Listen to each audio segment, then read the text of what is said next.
Do you remember that Diddy had 2 homes raided back in March? One was in Miami on Star Island. The other one was in Homeview Hills, California. But do you know what they have in common? Both homes are in LLCs titled after their address. And guess who their business manager is on the paperwork? We have the address of Lou Taylor's TriStar Sports and Entertainment. Now, if you don't know Lou Taylor, which you should by now, but probably don't, she is one of the architects of Britney Spears' conservatorship. So is it any surprise that she would be involved with Diddy? The address where these business homes are registered is 9255 Sunset Boulevard, home of TriStar Sports and Entertainment, your renowned business managers that specialize in tea-ficking.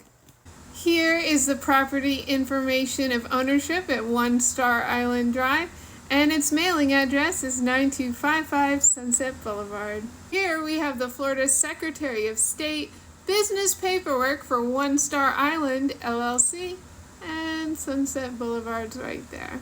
Here's Diddy's address for the home that was raided in California in Homeview Hills. Here's the business paperwork for 200 South Mapleton Drive LLC from the Secretary of State of California. And we have Sunset Boulevard. Diddy's son, King Combs, made a diss track about 50 Cent and tried to drag the feds. King Combs rapped about how the feds actually missed the house next door on Star Island. King Combs was talking about 2 Star Island Drive. We don't see Sunset Boulevard, though. But don't you worry, this Florida business paperwork for 2 West Star Island LLC, filed in April of 2024, has Sunset Boulevard on it.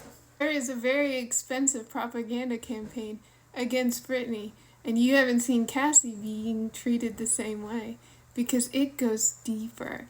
And the good thing about this is eventually everyone will know Lou Taylor's name.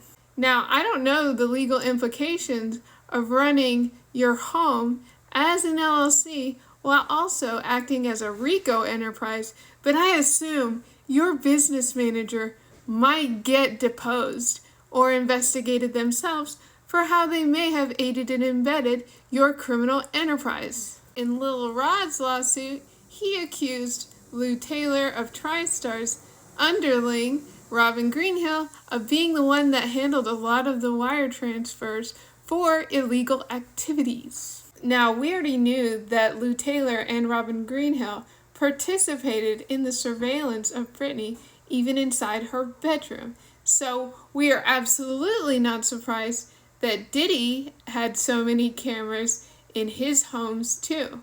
See, Britney is not an isolated case. She is a case that is very unusual within a broader network of human tea-fickers. The public really doesn't understand yet that when Britney was forced into a mental health facility in 2019, it was because she refused to do a New Vegas residency.